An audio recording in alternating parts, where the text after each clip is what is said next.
Hello everyone, back again this time. It's the Game Boy Advance. Now this time it's actually a top 5 because, well, to be honest, I haven't played too many Game Boy Advance originals. Yeah, keyword here is original since this system was known for a lot of ports and remakes.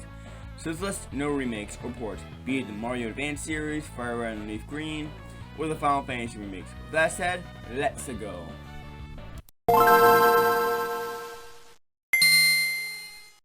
Yup, some good old FZero. Not gonna lie, this is definitely my favorite of the 2D entries. Yeah, there's no X or GX, but still a solid game. I will say it actually has a better story mode than GX. Like, sure, it doesn't have the god tier cutscenes of GX, but in regards to actual gameplay, the story mode is more fair. And that's the structure better. It has multiple playable stories, which makes it rather fun, with half of them being the bad guys. Well, technically only 2 evil, but you get the idea. I got a little bit of Sonic Adventure 2 vibes there with the 2 sides. The race courses really did push technical limits to the GBA. The controls feel way smoother than maximum velocity. And I gotta love how this is an anime tie-in. I am not even joking. We've done separate timeline. Yeah, for a short-lived series, FZero has a wild amount of interesting lore. Sad this was the final game outside of Japan, with only one more since then in general.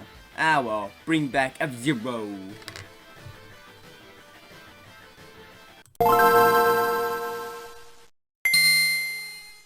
I'm a Wario, I'm gonna win. Yup, Wario Land 4 is on here. I almost went with WarioWare Inc., the original, but not gonna lie, this is actually more fun at the end of the day. I was sort of torn between this, Land 2, and World, my favorite Wario game.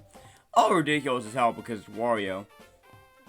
But I might give this one the edge. It feels the most smooth and refined. There aren't many levels, but to be fair, Wario games aren't known for being long, so while there isn't a big quantity of levels, there's huge quality of levels, with all 18 levels being very visually distinct and very different upon each other, such as the toy level and the Arabian level. Also gotta love how Wario once again doesn't rely on typical power-ups. He's down to always throw hands. While this game does do the obligatory time limits, they never felt that bad considering they weren't long, and the accompanying music was a bop. The sprite work here is so much damn charm though. That's likely due to all the Newgrounds animations I watched as a kid, using that Wario sprite. Overall, great ass game. It's just fun to sit down and play.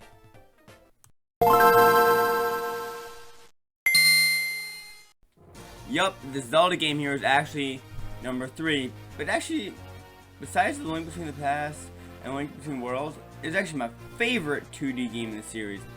That's right, it's Minish Cap. One of the most overlooked games, likely due to it, releasing after the DS came out. Yeah, the sales numbers weren't too good there for a Zelda game. Lol. Sprite work here is once again amazing. I love the lore of the Minish. I feel most of the boss fights are great, and I'll have some good things exclusive to this game. Some stuff like areas like Castle Wild and Vale Falls, items like Kanpachi, and mechanics like Kinstones. Like, this is low-key one of the most unique Zelda games ever, with its own identity. Dungeons are mainly great too, with Palace of Wind being my favorite, plus best boss fight there too, that helps there. I will give Minish Cap 1L though. The difficulty curve is so annoying. Like, it gradually gets harder first, as it should, and there are some notable moments where difficulty either spikes or plummets. Like, that final dungeon is way too unnecessarily brutal for its own damn good. Though hey, I recommend this one, even if you refuse to be a pirate. This is on the Switch Online.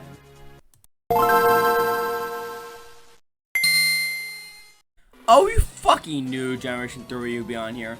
Now, I prefer Emerald, but unlike Platinum for Generation 4, it's not 100% the definitive version, so for one, Emerald can't be downgrade, but actually that's it. But still, I'm just putting the whole Gen 3 on here, the Gen 3 trilogy.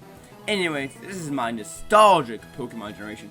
Home just has that charm, the geography, characters, and oh my god, the Pokemon from the best starter trio, where you can't go wrong with either. My favorite mascot trio, 2 pseudo legendaries, a bunch of great legendaries, and so many more favorites of mine like Breloom, Gardevoir, Flygon, Aggron, Wailord, Walrein, Crawdad, Absol, Torkoal, and Sharpedo. As for the game itself, of the theming and the environmental crisis, the overall environment is a massive step up. But the first time we really saw stuff like deserts, deep sea, and volcanic mountains. Yeah, this is a Gen 3 thing first. Wild. The characters are memorable too. Steven, Norman, May, and Brandon being some of my favorites. As for the Battle Frontier added an Emerald, well, I'm not gonna lie, I love the addition, but let's be real.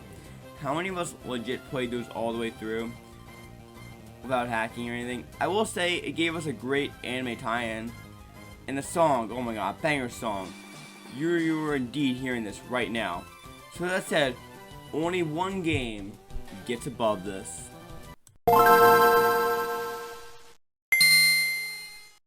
Yup, even above Pokemon. It's a Fire Emblem game. But which one? Well, I will rule out Binding Blade. I love it, but compared to the other two, it's not as great. Please localize it though. Sacred Stones is great, best story of the three in my opinion. And I highly recommend this as a beginner's Fire Emblem game, being a lot easier and shorter.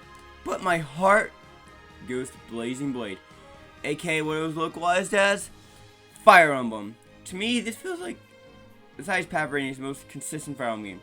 Hell, besides the Tellius duology, it is my favorite game in the series.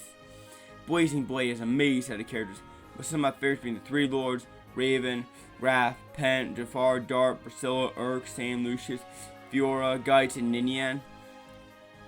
Pretty good difficulty curve, great level design, well, for the most part. Great soundtrack and great length.